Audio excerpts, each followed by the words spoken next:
Hello everyone. In this video, I'll be talking about a number of topics, and at the heart of this, or the title of the talk, I'm referring to what I'm calling collective evolution, self-realization, and breaking free from dark power structures. This was inspired as I was viewing a video interview. It was an interview that's been presented by an online conscious media outlet called Collective Evolution. Collective Evolution kind of sprang up about a decade ago with a series of documentary films. So there's a website, and it began with these documentary films that were produced, kind of looking at this period of the awakening or expanding of consciousness in human society as we start to see the dysfunctional patterns and paradigms that have predominated. So kind of exposing the structures or institutions of society that are not serving us well, that are based on fear, on scarcity, on those concepts that keep us stuck, versus having a spiritual understanding, kind of awakening to a higher perspective, to a recognition of our innate interconnectedness and spiritual unity, that we're all part of that one infinite consciousness, and how that all plays out here in the human experience. So collective evolution is kind of a consciousness raising media venture, and recently they've adopted a new format where they're going to be producing kind of exclusive online media where people can join and pay a fee to have access to the full range of that media, to all the interviews, all the documentaries, all the information that's being shared there. So that for those that are interested in these topics, it is something you might want to check out, something to explore. And to begin, you might want to watch those original documentary films that have been free on YouTube, Collective Evolution. Now, this video I recently was watching was an interview with a woman named Annika Lucas, and she's a survivor of child sex trafficking.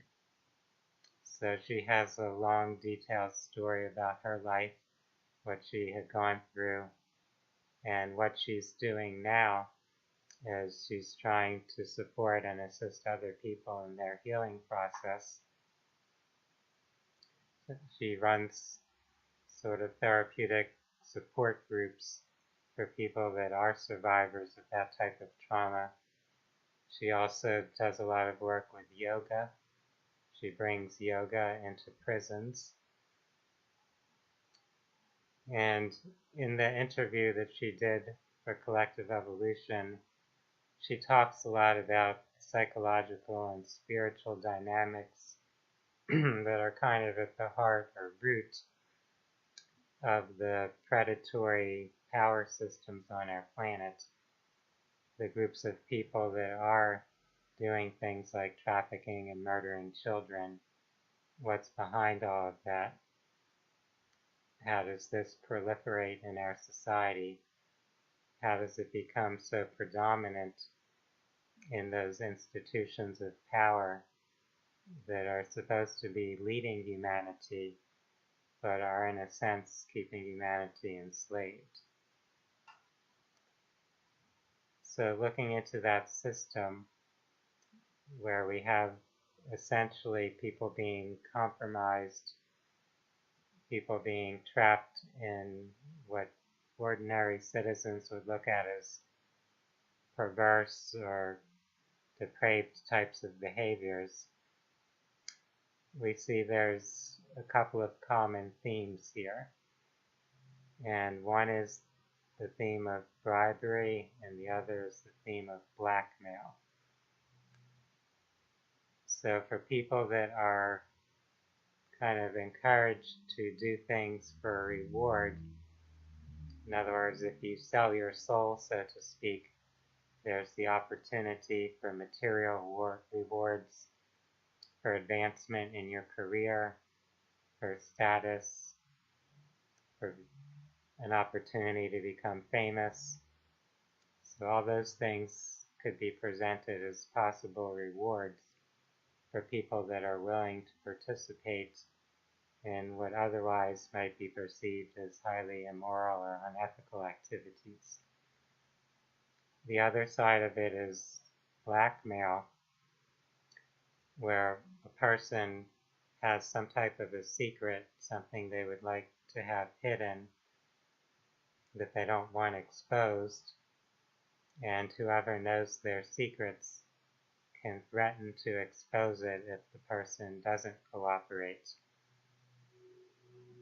Another form of what I'm referring to as blackmail is actually just the threat of harm, where if you don't cooperate, then there's a threat of some harm or negative consequences in your life. It could be that your career will be destroyed, you'll lose your finances, some harm will be done to a family member. Those are some examples of the threat of harm aspect that can be present in the context of what can be put in the category of blackmail. And the reality is that the vast majority of the population are at least to some extent vulnerable to those influences, to the bribery or blackmail, to the carrot or stick, so to speak. And as a consequence of that, many people get trapped in these systems, in these perverse types of cults or gangs or organized crime enterprises. And therefore they tend to grow over time and increase their reach, their infiltration of society. In the story of Anneke Lucas, she talks about how she was essentially sold into that sex trafficking operation, and the children that were caught up in that were being trained to provide sexual services to people who are adults in that network. And that network actually included many people in high society in positions of power and influence, beginning with her home country of Belgium, but going beyond that into other European countries, into America, and so on. So this is not something that's confined to any particular country. It's really a global phenomenon that we have these cults that have spread across the planet that have probably been around for hundreds or thousands of years. They have their particular religious philosophy, which in many ways is contrary to the beliefs, the values of most of the rest of the population. So people often refer to those cults, those secret societies, or organized crime organizations as satanic or Luciferian. Whatever name or label we might apply to them, if we look at them from a psychological perspective, they are a system of intergenerational psychopathy. So they're perpetuating a psychopathic character structure from one generation to another, and in a sense attempting to inflict it upon the entire population, to have the population as a whole serve their perverted psychological needs or patterns. In other words, for someone to be a psychopath, a malignant type of narcissist, they need the people who are around them to play certain roles that in some way complement that.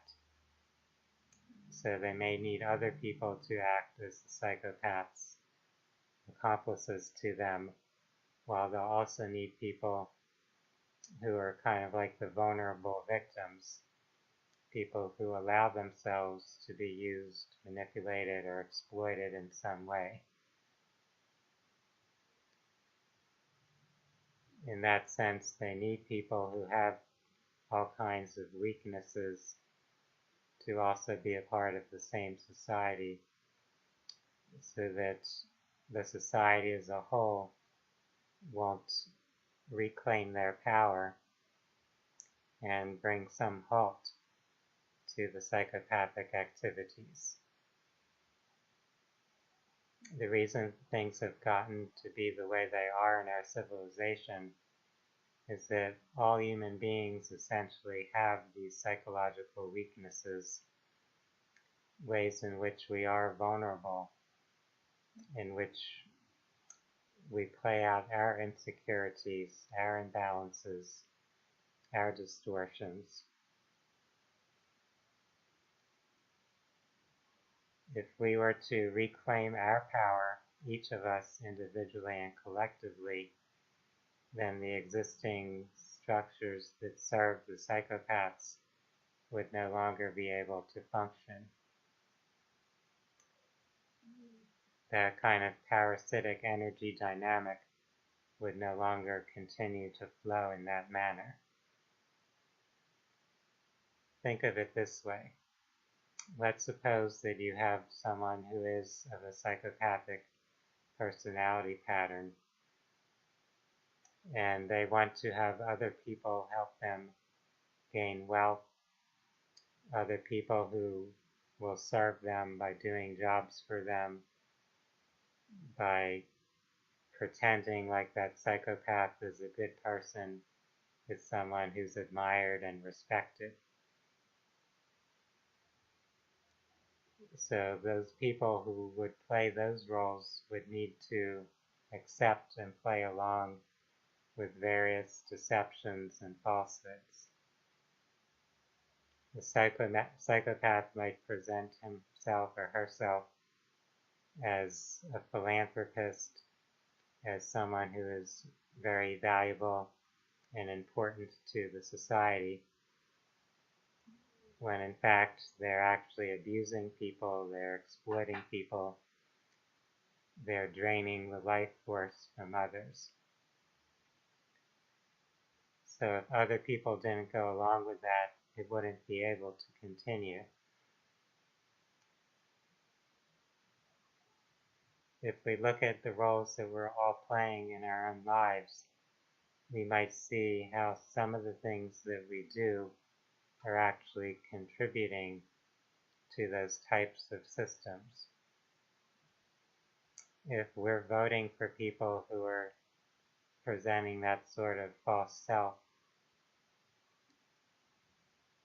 who are acting in one way privately and presenting a different image publicly, then we're actually helping enable or perpetuate that system.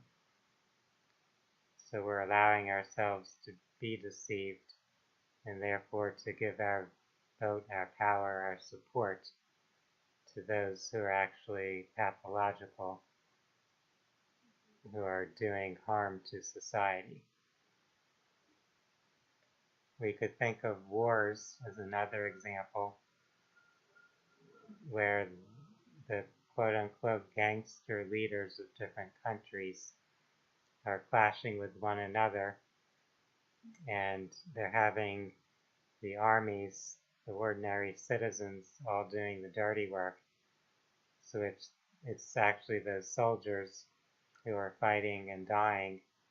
It's not the leader who's the one who's actually suffering the consequence. If the people, the citizens and soldiers in both countries, on both sides, so to speak, said, we don't need to play this game, we're going to depose our leaders, we're going to take charge of our own countries and find peaceful, cooperative solutions so that we don't need to be fighting each other, that would end that whole power structure. It would end that system of unnecessary violence that had been perpetuated. So if we look at the different hierarchical power structures, we often see that type of a theme playing out. People are just following along or complying with people above them in the power structure, in part because they feel that if they do play along, if they go along and get along, in some way they'll be rewarded for that. They'll maintain their job, their status, they may be given a promotion, etc. And also people may be afraid to not go along, afraid that they'll lose their job, afraid that they'll be ostracized, that they'll be criticized or looked down upon if they don't cooperate with those who are the authority figures, the parental figures, and so on. It takes strength and courage to follow your own path, your own will, when that happens to be in contrast with what those influences around you are. We often look at young people at adolescence and we tell them, you don't need to follow the crowd. You don't want to be influenced by peers who are engaged in negative activities. Yet at the same time, many adults kind of step into that same pattern. They're easily influenced by their peers as well. So it's not just something that children and adolescents could be influenced or affected by. It affects all of us, especially if we haven't really matured that much, if we haven't resolved the issues that we carry from our own childhood, if we bring with us various insecurities, various weaknesses in our sense of self. So this is where our self-realization, our self-actualization becomes very important. In the video I mentioned with Annika Lucas, one of the first things I noticed was this necklace that she was wearing, which has an image on it of Paramahansa Yogananda, who was the very well-known yogic teacher from the 20th century. Yogananda was very influential in bringing those yogic teachings to America, to the West. In those philosophies, there is a big focus on our spiritual awareness, on our self-realization, coming to know ourselves as spiritual beings, as part of that unified source. So kind of reclaiming our balance and wholeness as spiritual beings. When we are centered within that, within our own spiritual essence, our own connection to the divine, to the creative potential, then we have more power to be ourselves, to be conscious about what we are creating, what we are presenting in the world. So if we want to overcome those dark power structures, if we want to have the strength to not be intimidated, to not be manipulated by threats, by offers to sell our soul and so on, then we do need to be really centered or immersed in that spiritual awareness to have that deeper sense of ourself, so that even if other people around us don't accept us, don't approve of us, that we'll be okay with who we are. As we go into the human experience, inevitably, we're all going to face a variety of stresses and traumas. We might feel at certain times abandoned, rejected, ostracized, isolated. We might feel that we're not valued by others. We might feel that we're not competent or capable at certain things. So all of these things can start to come up or arise in our consciousness to become part of how we see ourselves or identify ourselves. And if we carry those emotional or psychological wounds, those feelings of lack of self-worth, if we carry those within us, inevitably we end up trying to compensate for those. And there are various ways in which we might be coping or compensating for those feelings.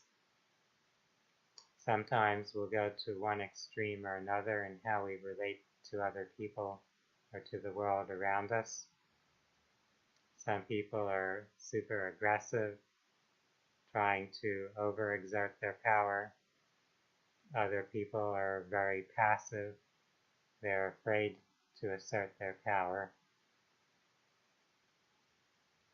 Some people interact with the world by being very isolated, by keeping to themselves.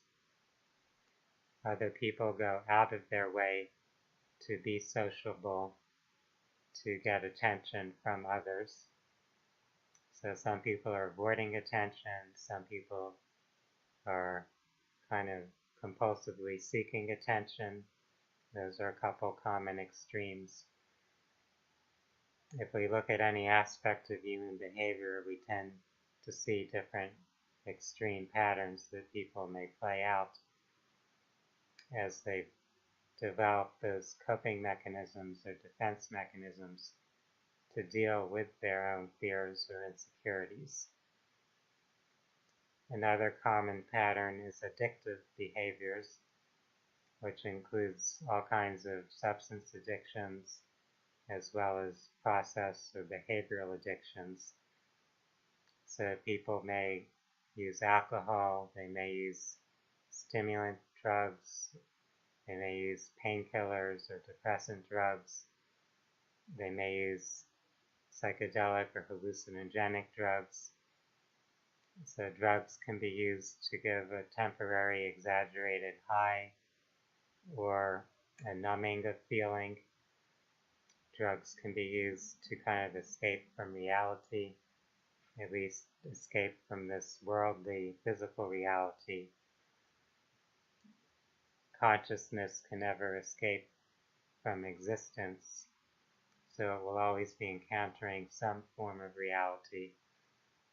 But if people are having a hard time with their earthly reality, they may seek out ways to escape into some alternate dimension, a spiritual realm, or a fantasy reality.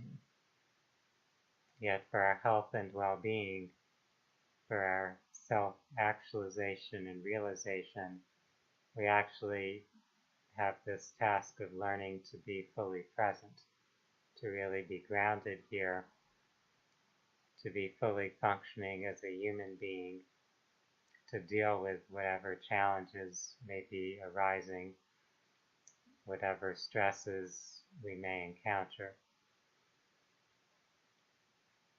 So we want to be aware of ourselves, of how we are responding to life, of what forms of escape we might be using, what defense mechanisms we've become attached to, of what roles in life we may be overly attached to, material possessions that we might be attached to, things about our role in life, including the physical appearance that we have, the ways other people see or perceive us, how we might get too attached or preoccupied with those and forget about our true essence, forgetting that we're part of an infinite creative source. So these are all things to consider. The people who are playing out those psychopathic patterns tend to be caught up in a very childlike aspect of the self, or the personality more accurately. Not the true self, but the personality self, or the facade. So that self is seeking out often some form of material gratification, some form of excitement, some form of power, a sense of status. There's that need to compare oneself to others and feel that you're above someone else or better than someone else. Becoming attached to that mindset leads to pathological behaviors. And it becomes a vicious cycle, because when you in some way are abusing others, when you're demeaning them, when you're teasing them or mistreating them or putting them down in some way, when you're trying to make them feel less than, if they're vulnerable to that and it does have an impact upon them, then they're now at risk for becoming the next psychopathic abuser, because they need to reclaim their power. And if they don't do it through a process of actual healing, through forgiveness and learning to truly love, value, and appreciate themselves as a spiritual being, then they'll often end up acting things out in an abusive way toward other people, hurting or putting other people down in order to get this false sense of uplifting themselves. So these patterns just keep playing out and playing out from one generation to another, from one incarnation to another. And if we want to break free of those power dynamics, of those pathological patterns, then it is vital to become more self-aware, to be more mindful of who we truly are, of both our true essential self and this illusory facade type of self that we're often presenting to the world around us.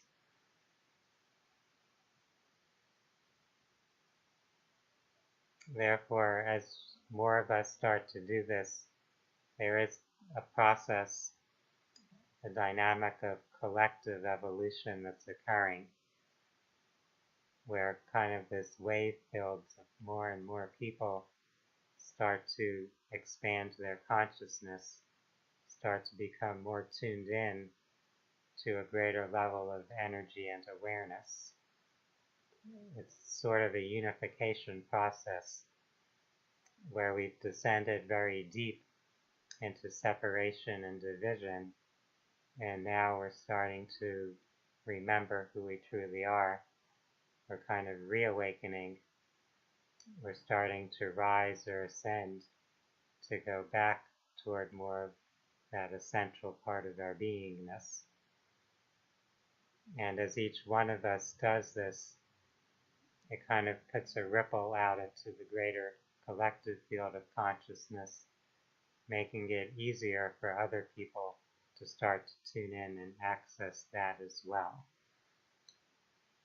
So from that spiritual perspective, this evolutionary process is occurring not only individually, but also collectively. It's impossible for us to not have some influence upon our surroundings, since ultimately we are all extensions or expressions of the same source field.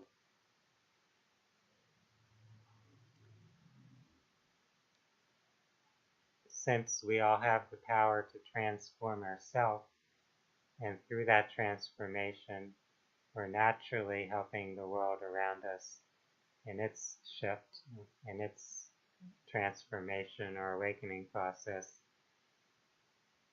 it's not that valuable, it's not really productive to focus on wanting to condemn others for who they are at the moment. We can point out behaviors that we perceive as pathological, yet we can also see that at the core of their being, every other person, each other entity that we perceive in the world around us is also a spark of the divine. They may have dived very deep into dark patterns, into separating themselves from that awareness of their oneness, but ultimately at the core, that spiritual spark is always there. It's never dissolved, it's never gone. None of us could exist without that essence, that life force. So therefore, rather than wanting to condemn or bring pain or shame to those we perceive as abusers, we can wish for them to also awaken when they are ready. In the meantime, we claim our own power, our own higher consciousness, so that we're centered in who we are, and we evolve beyond our vulnerabilities. As we're more centered and more fully accepting of who we are, then it becomes much harder for any external person or entity to manipulate us through our need or desperation, through our greed, through our jealousy, through our fears, through our shame, through our guilt, or any other emotional patterns that may be creating those vulnerable aspects to ourselves. So I encourage each of you to pursue your own process of self-healing, of self-integration, of having compassion for all those aspects of yourself, whether they exist in the past or present, that have felt those pains or suffering, that have felt those insecurities. Look upon those aspects with compassion, with understanding, seeing how all those feelings are natural responses and reactions to what we go through in life. But now that we're becoming more conscious of our spiritual identity, of who we truly are, then we can bring that awareness to those other aspects of ourselves and help them reintegrate, help them feel completely secure with themselves, help them feel that they are part of the divine, that they are truly loved and valued, truly connected to a loving, wise consciousness that never actually abandoned them and never can abandon them. Let us carry with us now that awareness, that understanding, and as we claim that, we become more whole. And through our own process of healing, of becoming more whole, we'll see some shifts in the world around us. We'll see those old power structures that are based on fear, on a dark desire for power and control, start to break down and unravel as people have the power now, more of the potential to break free, to seek different systems of social interaction, systems that foster cooperation, community, harmony. For now, I would like to wish each of you a wonderful day. Namaste.